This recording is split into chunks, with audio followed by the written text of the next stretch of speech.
Oportunidades. Apoio cultural. Usina de Imagem. Olá, o programa Oportunidades está começando e hoje nós vamos falar sobre um assunto que acontece na maioria das empresas atualmente. Nós vamos falar sobre a convivência de gerações diferentes no ambiente de trabalho. Quais são as vantagens, os desafios e a preparação e também o equilíbrio do gestor para trabalhar com a equipe que tenha esse perfil. Eu quero apresentar aqui os nossos convidados. Eu apresento primeiro a professora da UFES e também da UVV, Rossana Matos. Ela é mestre em administração e doutora em sociologia. Mais uma vez com a gente, Rossana, tudo bom? Tudo bem, e eu quero agradecer o convite e a oportunidade de estar aqui mais uma vez com vocês, debatendo um assunto que é, além de atual, é de suma importância. Ok, eu que agradeço a sua presença aqui. Eu apresento agora Maria Rita Salles, ela é psicóloga e consultora em recursos humanos, tudo bem? Tudo ótimo, muito prazer estar aqui, obrigada pelo convite. Eu que agradeço também, tá, Maria Rita? E agora eu apresento Peter Noronha, também psicólogo e consultor em RH, tudo bem? Ótimo, agradeço o convite e espero poder contribuir nas discussões também. Ok, eu agradeço também a presença de vocês aqui. Nós vamos falar hoje sobre as diferentes gerações no ambiente de trabalho. O programa Oportunidades está começando.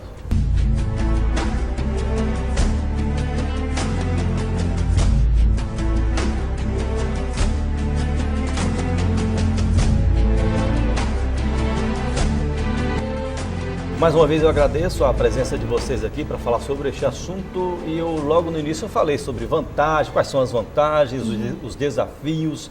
São muitos desafios, né? Eu queria que vocês falassem um pouco que tipo de desafio é esse para juntar pessoas diferentes, que pensam diferentes, né? Nasceram em épocas diferentes e estão no mesmo ambiente de trabalho.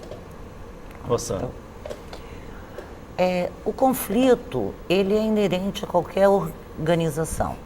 E diferente do que se pensava, o conflito ele não só é inevitável, como ele pode ser inclusive benéfico para o crescimento organizacional, desde que os gestores consigam administrar esse conflito, o que se torna um pouco mais complexo na medida em que, na atualidade, nós temos gerações com perfis diferentes, valores diferentes, habilidades diferentes, o que acaba, muitas vezes, trazendo benefícios, mas também muitos desafios que eu acho que vamos discutir a posteriori com todo o grupo.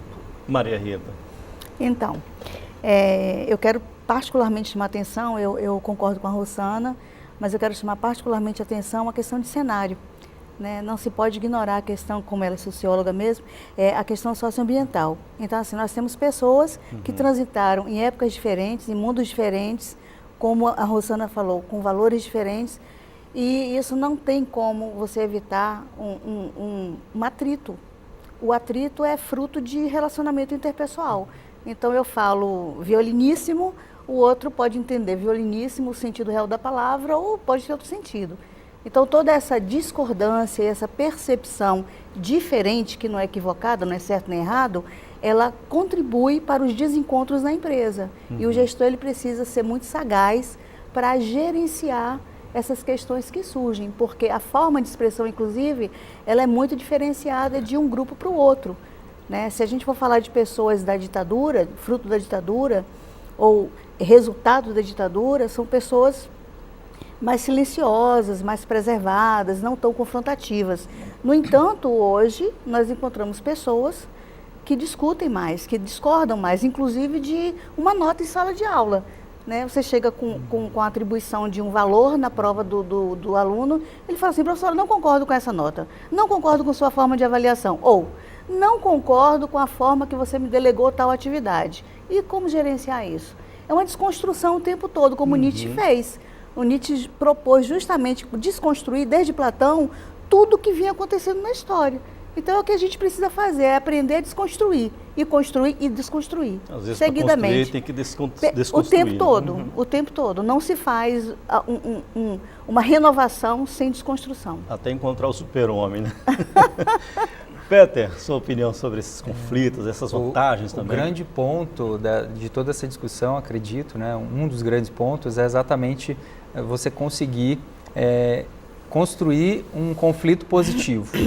Hoje, dentro das organizações, as pessoas vêm de histórias completamente diferentes, né? As pessoas, e graças a isso, a gente pode debitar a produtividade dentro das organizações.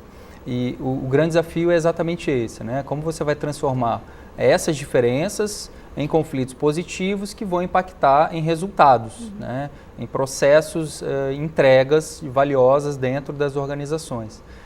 Um ponto-chave que eu vejo nesse processo também é exatamente a capacidade de todas essas gerações, de cada participante dessas gerações, primeiro, de ter uma percepção apurada, de entender essas diferenças e reconhecê-las, porque a gente não pode rejeitar. Diante de um conflito, você tem duas possibilidades, geralmente, né? Eu rejeito, eu imponho meu ponto de vista, ou eu busco entender o ponto de vista do outro, né? E, em cima daquilo, construir algo melhor do que, de repente, fosse a minha própria opinião. Então, esse é um ponto-chave desse processo, encontrar esse equilíbrio e construir um conflito positivo. Tá certo. Eu estou aqui com uma pesquisa de 3 gerações mais conhecidas, né? Eu sei que tem uma quarta já surgindo aí, né? Já está no mercado, inclusive, são pessoas com 15 anos, mais ou menos, né? Mas as 3 principais aqui, que eu vou citar aqui, e você pode até se encaixar em algumas delas aí, A primeira é Baby Boomers, né? Que se chama Baby Boomers, nasceram entre 1940 e a 1960, ou seja, nasceram no fim ou após a Segunda Guerra Mundial, foram educadas com muita disciplina e rigidez, demonstram lealdade e compromisso com a empresa, valorizam a ascensão profissional, têm dificuldade com as novas tecnologias. A outra geração X, vamos ver o perfil agora da geração X. Nasceram entre 1960 e 1980, presenciaram fatos históricos importantes, foram marcados por movimentos revolucionários, valorizam o trabalho e a estabilidade financeira, são independentes e empreendedores e têm receio de perder espaço para a geração Y. Agora o perfil da geração Y, que são pessoas que nasceram entre 1980 a 2000. Essas pessoas nasceram em um período de prosperidade econômica, acompanharam a revolução tecnológica, são impulsivos e gostam de fazer tudo à sua maneira. Trabalho é uma fonte de satisfação e de aprendizado. Elas gostam de horários flexíveis e de roupas informais. Eu gostaria que vocês comentassem como que, se eu falei alguma coisa errada aqui, ou é por isso, é mais ou menos isso mesmo? Não, eu só chamaria a atenção que você fala da Baby Boomers, como é que surgiu essa terminologia, né? Foi o boom de bebês que teve logo após a Segunda Guerra Mundial. Então, por isso que foi designado esse tipo de geração. Mas eu quero fazer uma provocação aqui até para o nosso telespectador.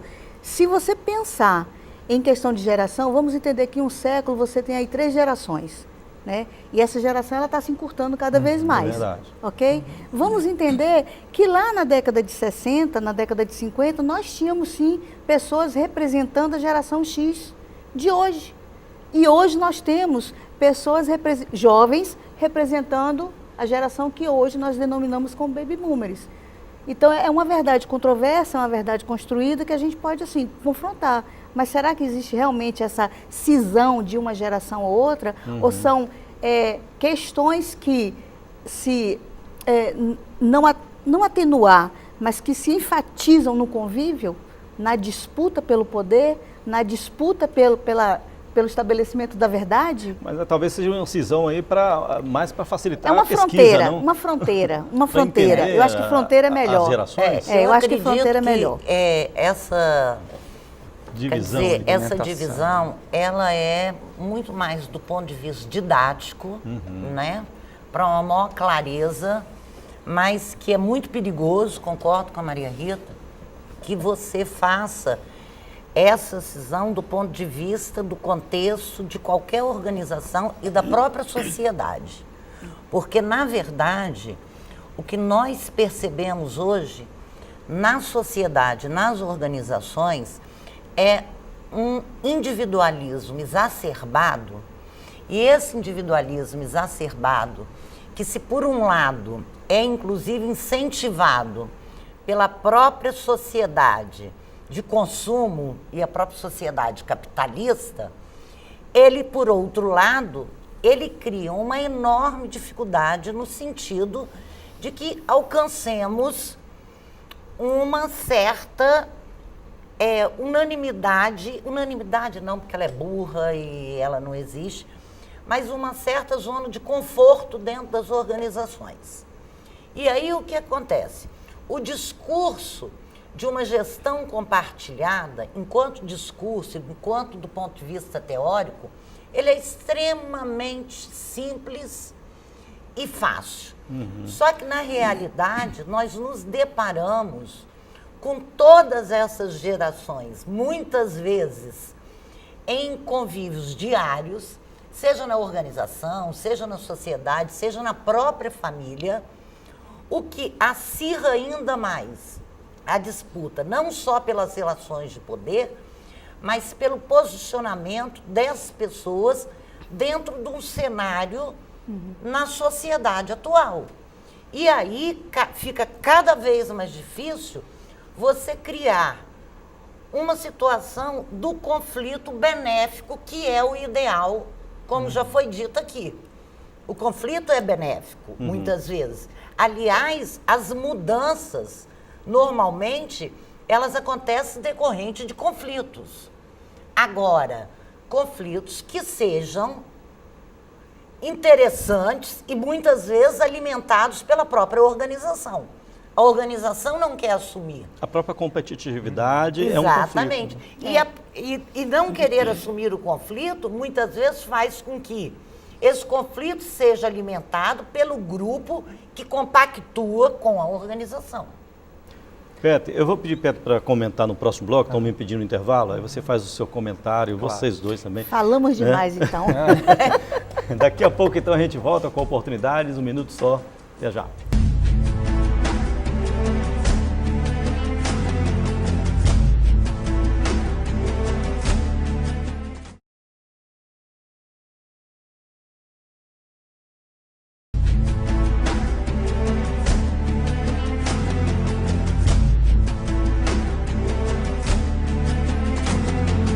Estamos de volta com oportunidades. Nós estamos falando hoje sobre gerações diferentes no mesmo ambiente de trabalho. No bloco anterior, a professora Rossana Matos estava comentando sobre os conflitos benéficos e o Peter Noronha ficou de fazer um comentário. Pois não, Peter? O comentário para complementar, qual é a ideia, né?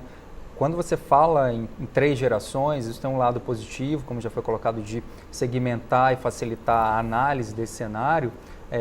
Porém, a gente precisa entender que cada geração tem o seu valor e graças a essas diferenças é que a gente consegue, de fato, construir algo que seja produtivo, né? E aí, se a gente fala da primeira geração, né, eles são muito ligados à segurança, por exemplo, né, os baby boomers, por exemplo. No caso da geração X, a questão da carreira, da linearidade é muito importante. E a geração Y, por estar muito conectada à questão da tecnologia, ela já não tem uma questão do tempo, né? É muito diferente. O tempo para a geração Y, ele é totalmente diferente. Então, no caso de um gestor, ele não pode gerenciar. Aí que é outra reflexão importante, é qual o impacto dessas gerações no estilo de gestão de quem está à frente dessa equipe. O gestor ele precisa entender que para cada geração existe um estilo diferente. Né? No caso da geração Y... Mas tem que ter um denominador comum. Sim, aí, né? Sem dúvida. Para unir. Né? Né? Agora, não quer dizer que por serem gerações diferentes precisam também precisam ser tratados diferentes, mas tem um cerne comum que é a questão do respeito, que eu vejo. Né? Ou seja, cada geração ela tem o seu ponto positivo. Agora eu tenho amigos, eu gostaria que até que vocês, que são da área da psicologia, comentassem um pouco. Eu tenho amigos que têm receio, como eu coloquei aqui na abertura do programa, no bloco anterior, melhor dizendo, que tem realmente um grande receio da geração X, mas tem um grande receio da geração Y, de tomar espaço, da geração Y tomar seu espaço, né? Até mesmo por causa da facilidade que eles têm com as novas tecnologias. Como é que vocês veem esse receio? Tem gente que entra até em depressão por causa disso. Olha só, essa geração mais recente, ela tem absoluta desenvoltura com a tecnologia. No entanto, nas questões interpessoais, ela fica muito a dever no cenário, muito. Geralmente eles são mais caprichosos, mais impacientes, como você mesmo falou, impulsivos, tem problemas com hierarquia, né? É isso. E essa questão não é uma questão que acontece no trabalho. Ela vem da família, como a Rosana falou. Porque esses pais que educaram esses jovens, assim, né, essa geração mais recente, eles saíram de uma prisão e falam assim, bom, eu vou dar ao meu filho tudo que eu não tive. E aí dão uma liberdade que é desmedida, né? Por outro lado, tem esse senhor, né? Nossa geração, diferente do Peter, mas tem esse senhor que não domina todos os plugins do computador, não sabe quando ela está impedindo de fazer uma operação, né? Bancária, por exemplo, mas nós temos uma coisa chamada bom senso, que foi atribuída com o tempo. Com a educação que tiveram. E nós temos a tranquilidade também que o tempo nos atribuiu. Então, assim, eu penso, como Peter, não tem melhor nem pior. As duas gerações são bem importantes, elas contribuem, elas desafiam, elas confrontam. O interessante é quem é esse gestor. Se o gestor for uma geração X, um jovem, ele vai ter problemas de condução no que se refere à questão interpessoal. Mas se for um da nossa geração, ele vai ter dificuldade de acompanhar o ritmo de trabalho daquele jovem. O grande ponto, complementando, é o seguinte, não adianta, o medo ele é natural do ser humano diante de uma situação nova, que eu não sei lidar, é diferente. O grande desafio é exatamente o quê? Como eu vou enfrentar essa situação? Né? Eu posso recuar, eu posso ser reativo, né? Eu posso negar, mas também, por outro lado, eu posso buscar olhar de frente essa diferença, de repente, ou essa equipe que é muito jovem, ou que é muito mesclada, e buscar construir algo que seja bom para todos os lados. E um outro ponto sobre o seu comentário, que dentro das organizações existe espaço para todas as gerações. Mas quem tem mais facilidade de fazer, vou usar até o termo aqui, de fazer link com a outra geração? É a geração Y com a X com a Y, ou a Baby Boom com Bem a objetivamente falando, quem tem boa vontade. Quem tem boa vontade, porque todo mundo tem facilidade, né? Basta ter boa vontade. Eu não faria uma relação com a geração, mas sim com as características de cada indivíduo, que elas podem, né, se complementar independente da geração. Então, quem consegue sobreviver é quem tem a capacidade de leitura, quem tem sensibilidade, né, quem tem percepção, quem tem a capacidade de ser flexível, principalmente a humildade, porque quando você imagina uma situação onde você é um líder com muita experiência, supostamente mais próximo a um cargo de liderança, de diretoria, por exemplo, e senta naquela cadeira um jovem de 26 anos. O ideal, Rosana, pode falar, por favor. Eu queria acrescentar duas variáveis aí. Primeiro, a questão da cultura organizacional. Isso varia muito de organização para organização. Nós temos organizações que são organizações extremamente formais, organizações em que predomina a informalidade, porque nós não temos também nenhuma organização totalmente informal, e que o perfil de seus servidores ou funcionários interfere muito. E temos uma outra variável que eu acho que é crucial também, e que muitas vezes nós não estamos levando em consideração, que é, além da especificidade de cada pessoa, é a questão de que a organização tem clareza de qual é o perfil dos seus funcionários. Por quê? Porque eu sempre falo uma coisa, capacitar tecnicamente não é o maior problema da organização. Não.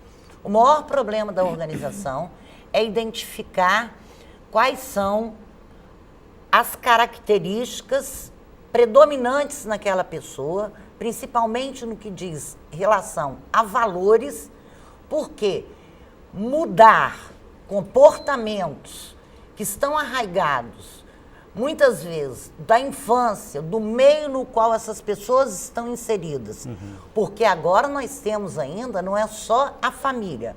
Nós temos a família, nós temos a sociedade, nós temos os nichos de mercado, nós temos os preconceitos, tendo em vista a diversidade, que apesar de todo o discurso de que a diversidade ela é boa, de que a diversidade ela enriquece, a diversidade ainda é muito mal aceita, inclusive entre os jovens.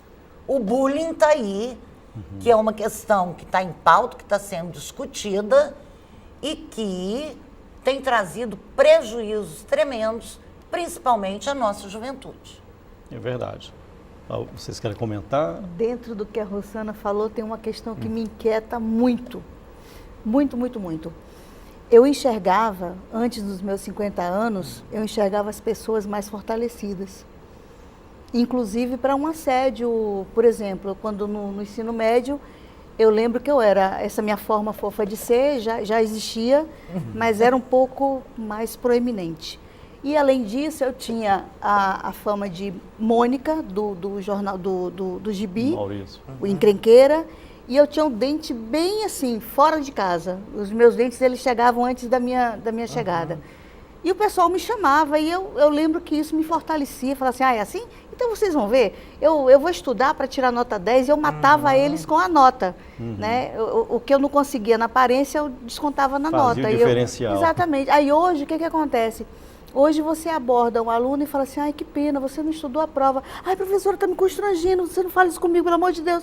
Eu fico olhando assim, eu falo, gente, onde é que nós vamos parar? A Rosana fala comportamento arregado e eu falo, que tipo de emoção, que tipo de construção emocional, estrutura emocional, nós estamos formando essas pessoas para serem capazes de suportar o que vem de fora. É um termo que foi criado, que as pessoas levaram para o exagero, que é o tal do politicamente correto, né? Pois é, mas assim, o Brasil está passando por uma fase de adolescência mesmo. Esticou os braços, ficou completamente disforme e não está aceitando muito a questão da adultez.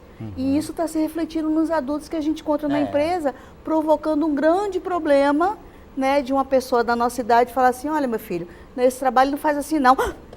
Vou processar, me ofendeu, me constrangeu. Porque você não pode falar mais absolutamente nada para as pessoas, porque essa geração está muito mais fragilizada emocionalmente. Como é que uma empresa sobrevive assim, Peter? O desafio para a empresa é exatamente conseguir pegar o que tem de cada lado positivo dessas gerações e construir uma coisa que seja produtiva, né? Como que a empresa pode sobreviver a esse cenário? Primeiro, preparando gestores para receber essas gerações e lidar principalmente com, esse mix, essas variáveis que são muito, não tem como você controlar. Né? Segundo, ter políticas também que possam atender, não particularmente, porque às vezes isso na empresa é difícil, mas políticas e práticas de espaços onde a discussão sobre a expectativa de cada geração possam acontecer naturalmente. Muitas empresas fazem isso. Né? E estimular cada vez mais em projetos, por exemplo, o que a gente falou das trocas e dos conflitos positivos. Por quê? Às vezes a geração X, para um projeto que demanda uma cautela, uma experiência maior, né? uma critério um pouco mais apurado, ela pode contribuir. Às vezes, quando é a velocidade, gente, o projeto é muito rápido, a gente tem que ser muito inovador, pensar diferente, usar tecnologia, às vezes a geração Y vai entrar em jogo. E aí, nesse processo de discussão, eles mesmos se dão conta de que as diferenças são positivas. Né? Vocês têm que aproveitar, como vocês falaram lá no início, a habilidade de cada um. Exatamente. E aí o gestor tem que ser o maestro desse processo, juntamente com o suporte dos recursos humanos, das políticas e das práticas da empresa. Sobreviver é possível e simplesmente é necessário. Tem essa questão do processo de coaching, né, que vocês trabalham muito, né? Eu gostaria que vocês falassem um pouco no próximo bloco, estou me pedindo mais um intervalo. Daqui a pouco, então, a gente volta com oportunidades. Até já.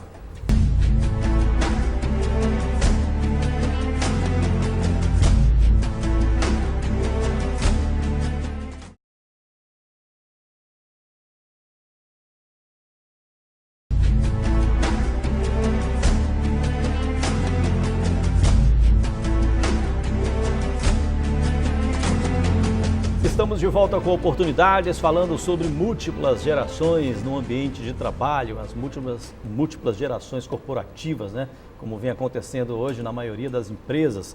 E a gente estava comentando aqui a questão da liderança, a importância da preparação de um líder, de um gestor, que muitas vezes nem é líder, mas está lá na função de gestor.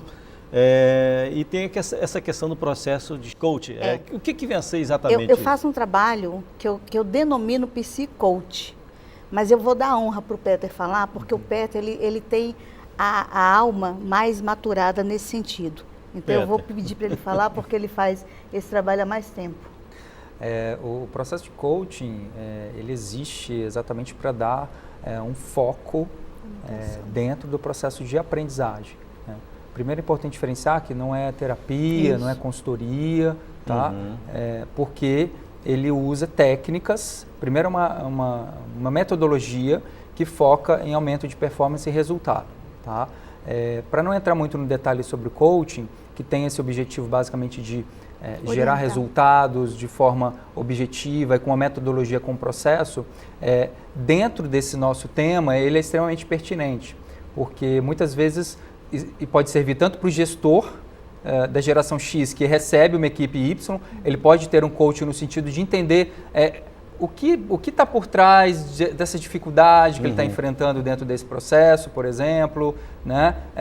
E também que ferramentas ele pode desenvolver, que habilidades ele tem que começar a desenvolver para lidar com aquela equipe.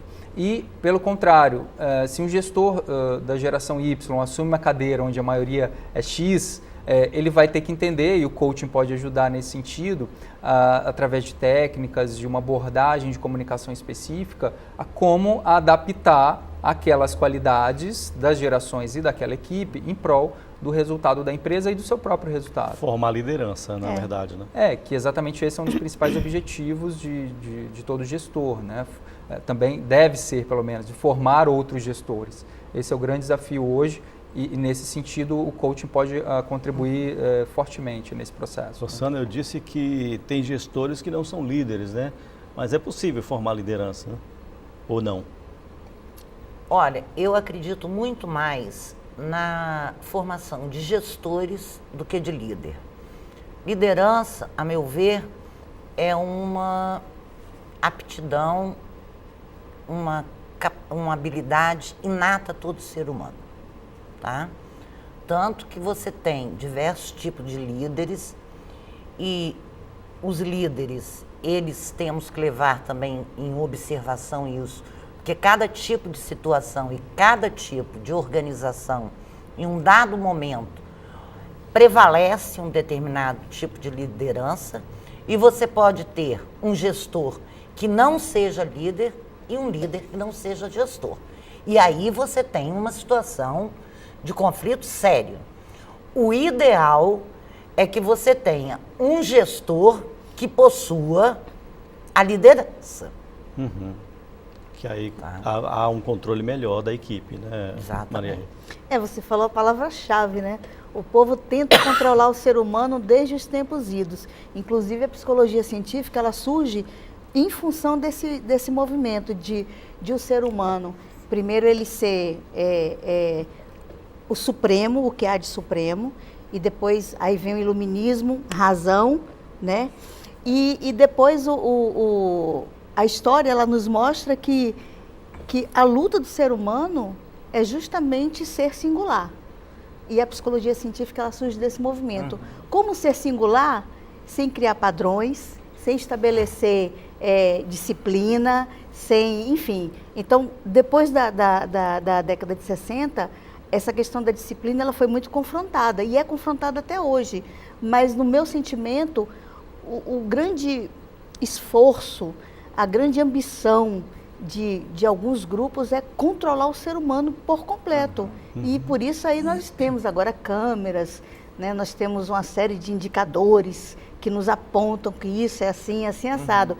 E simplesmente, quando o romantismo ele surge na Alemanha, ele fala o quê? Que o sentimento é intenso, que não dá para controlar.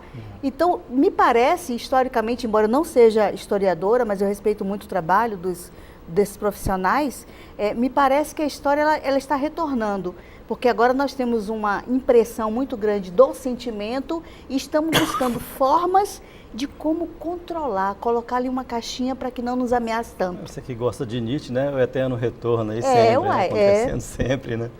Na Até verdade, tem uma- eu amo a psicologia e tudo que tem dentro da psicologia. Né? E Nietzsche existiu na psicologia, então me apaixona todo e qualquer autor que esteja dentro do que eu estudo. Dentro dessa questão aí do gestor e de comandar uma equipe totalmente diferente, né? Eu acho assim que a equipe, mesmo tendo perfis diferentes, né? As pessoas tendo perfis diferentes, tem que ter um olhar único, principalmente para a empresa que quer resultado, né? A legislação não permite exceção. Com certeza.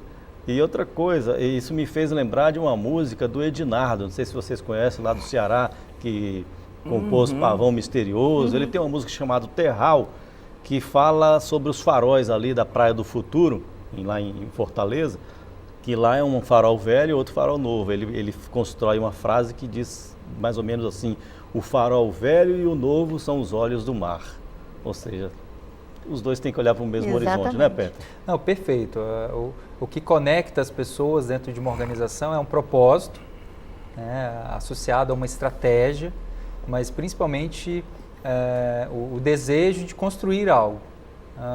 O que te conecta a uma profissão, a um trabalho, a um grupo, né, organizacional, a um grupo de pessoas, é exatamente você ter um propósito e entender que para alcançar aquele propósito dentro de uma organização é essencial você lidar com essas diferenças, né? E que graças a essas diferenças você vai conseguir chegar a alcançar o objetivo da empresa, que é gerar lucro e promover também, obviamente, a sustentabilidade e promover o desenvolvimento dos indivíduos que fazem parte desse grupo.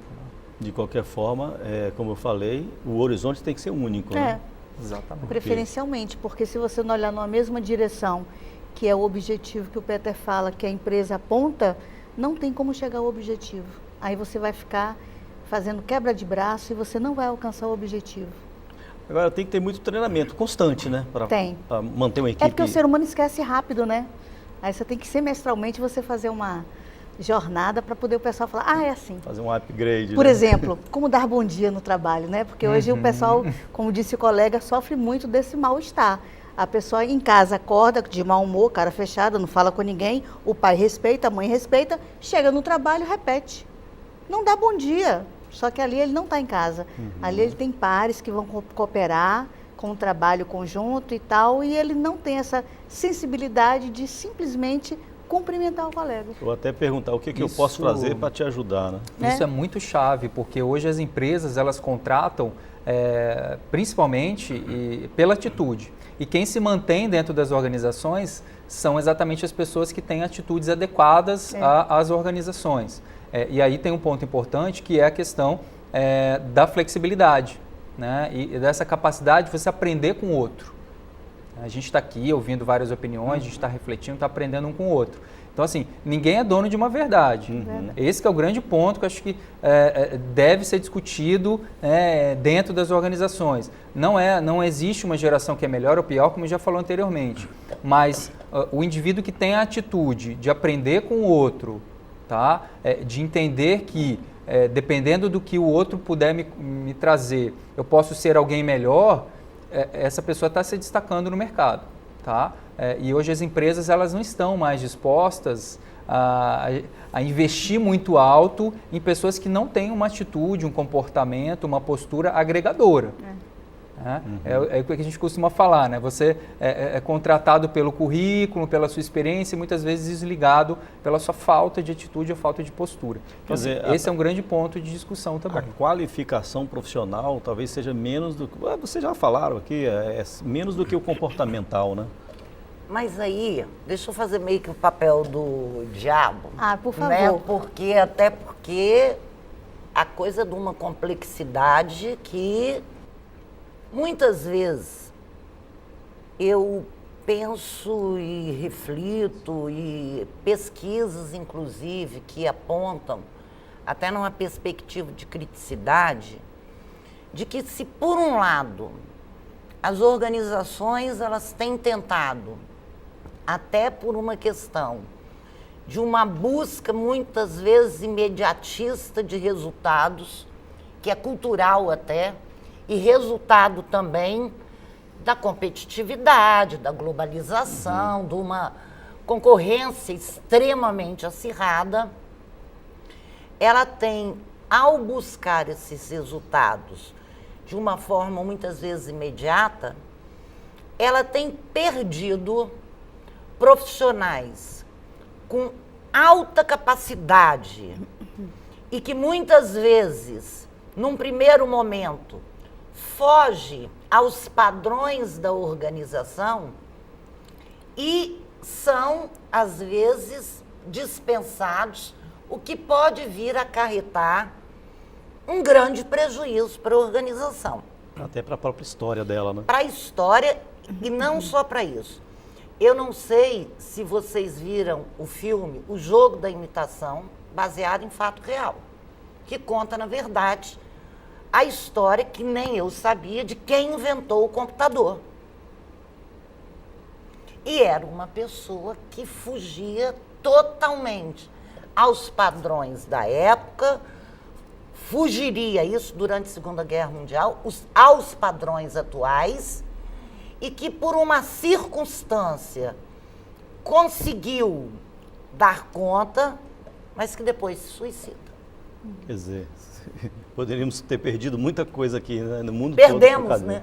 Com Ele se certeza. mata. Eu penso que toda vez que... Então, Maria Rita, Desculpa. estão me pedindo um intervalo, depois Tá eu bom. te dou a palavra quando a Sem gente voltar problema. para o próximo. Vamos fazer mais um intervalo, vamos fazer, daqui a pouco a gente volta com oportunidades.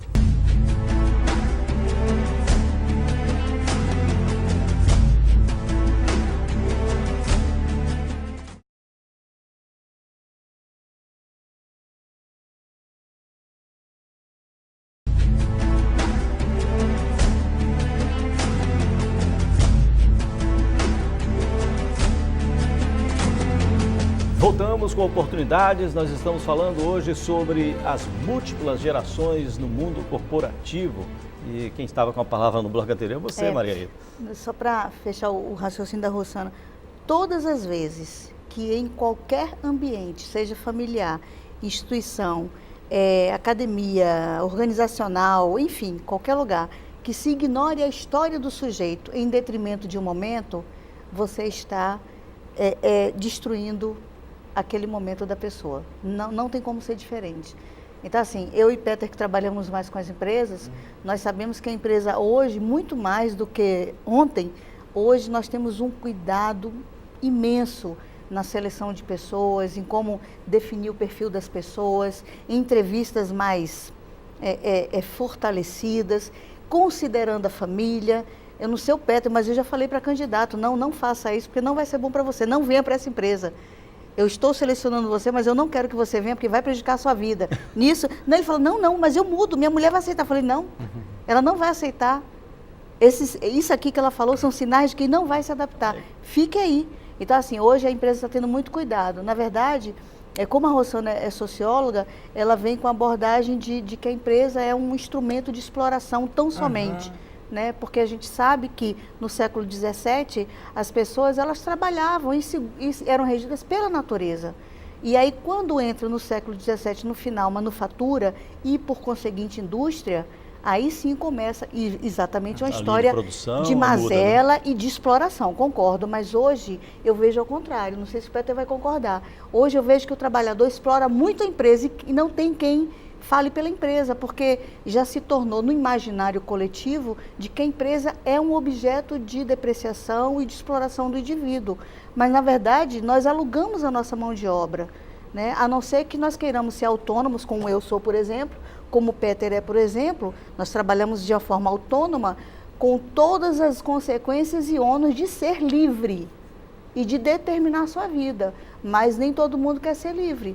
Por isso, quando você pergunta para o servidor... Muito assim, não. Claro que não. Eu gostaria de ouvir o Peter. Não, deixa eu só fazer uma observação aqui. A Rossana primeiro. Então. Eu não acho que a empresa seja grande vilã.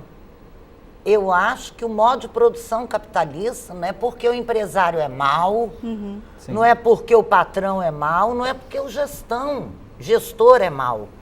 É porque o próprio sistema... A sobrevivência dessas organizações está ligada a isso. Sim, claro. Não é questão de... Não é visão maniqueísta, bom ou mal. É uma situação conjectural que nós não podemos deixar de levar em consideração e que faz com que as pessoas as empresas tomem atitudes que muitas vezes são contrárias à própria vontade do gestor, São impopulares. mas que a organização tem que ser maior do que as pessoas. Peter, essa questão da exploração do trabalhador com relação à empresa, o que você... Eu vejo o seguinte, o ser humano ele tem a capacidade de escolha.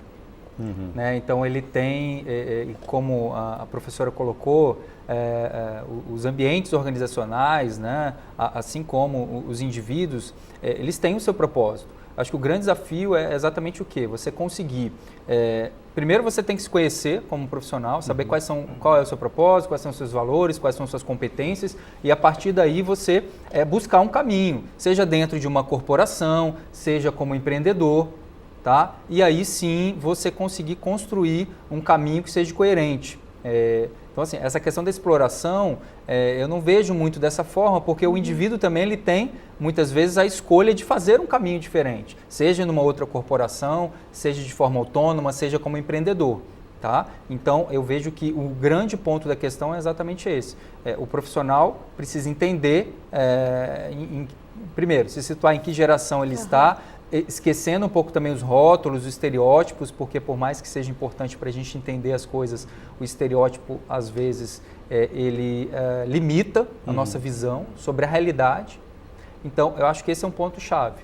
Tem gente que nasceu na década de 60 e tem perfil de geração Y, né? Exatamente. É comum isso, e hoje em dia principalmente. Exatamente. Aí você chegou num ponto alto da nossa conversa, porque assim, essa questão da geração, ela é muito fluida, né? Hoje, como a gente estava comentando no início, já estamos chegando à geração Z, que são aí vão ser os futuros, né? Até 18 anos, as crianças e jovens de 18 anos, que eles acordam com celular, né? Com novas tecnologias. Então, assim, o grande desafio é exatamente esse, você conseguir entender que a diversidade, na verdade, ela gera riqueza. Eu entendo muito dessa forma.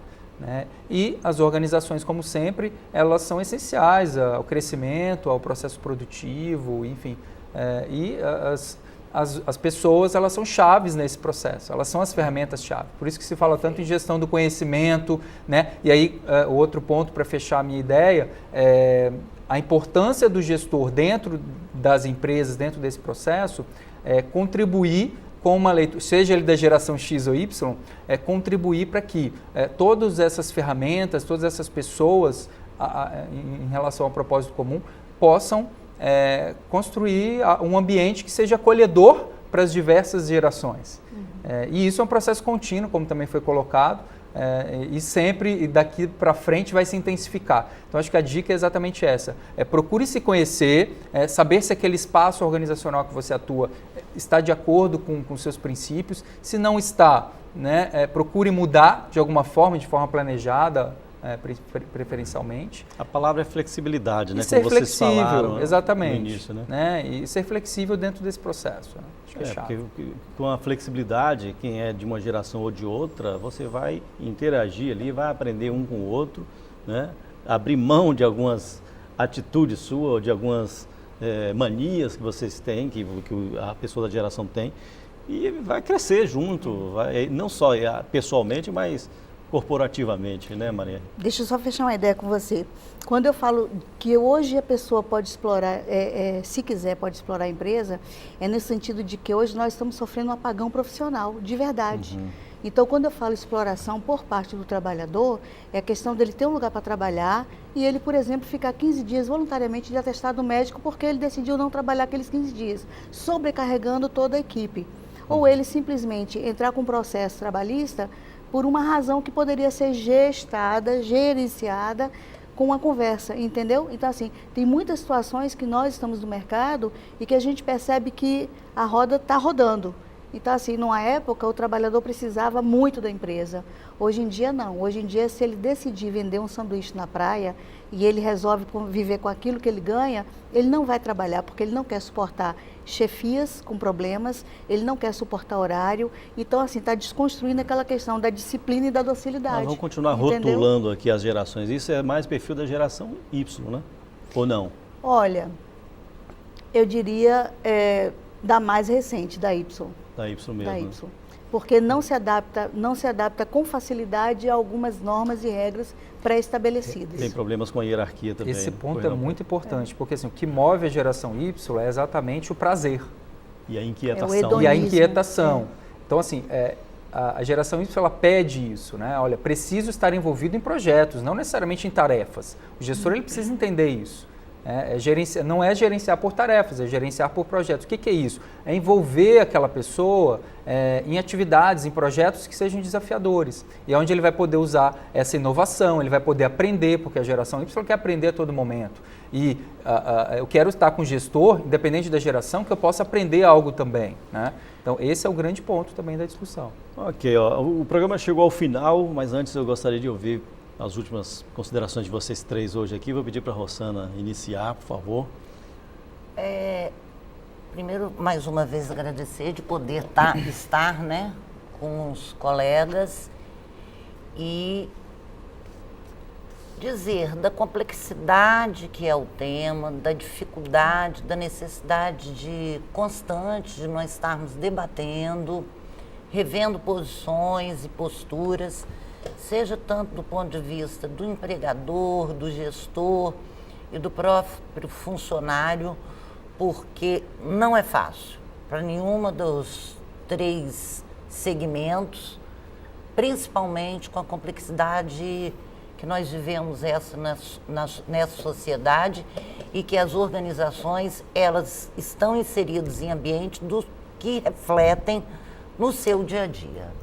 Ok, Rossana Matos, muito obrigado pela sua participação hoje aqui. Maria Rita, suas últimas considerações. Então, minha mensagem para quem está nos assistindo, para o telespectador, é que é possível, sim, encontrar um link entre gerações importante e produtivo, porque eu penso assim, cada uma tem um presente para dar para outra geração.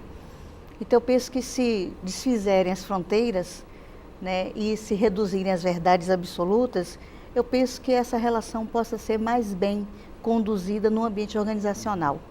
Ok, Maria Rita, também eu agradeço a sua participação. Obrigada a hoje aqui. você, muito obrigada a todos vocês. Ok, Peter Noronha, suas últimas considerações. Para fechar, sobre a ótica das empresas, é importante olhar essa questão de frente, né, promover um ambiente interno onde existe um espaço de troca e de discussão das particularidades de cada geração. Então, assim, fomentar uma cultura, né, que possibilite essa harmonia um pouco maior. E sob a ótica dos profissionais, dos telespectadores, estar aberto ao que é diferente, que muitas vezes o diferente ele pode fazer você se tornar uma pessoa melhor. Tá? Ok, muito obrigado, Peter, pelas suas explanações também. Agradeço mais uma vez as explanações de vocês três. Lembrando que unir gerações realmente é às vezes complicado, mas não é impossível, né? Principalmente quando se tem um líder, um gestor atenado com essa situação, mostrando sempre que, havendo um pouco de flexibilidade de uma geração para outra, é possível crescer pessoalmente e fazer a empresa crescer também junto. A gente vai ficando por aqui, agradecendo a sua audiência, telespectador. O programa Oportunidades volta na semana que vem com outro assunto. Até lá!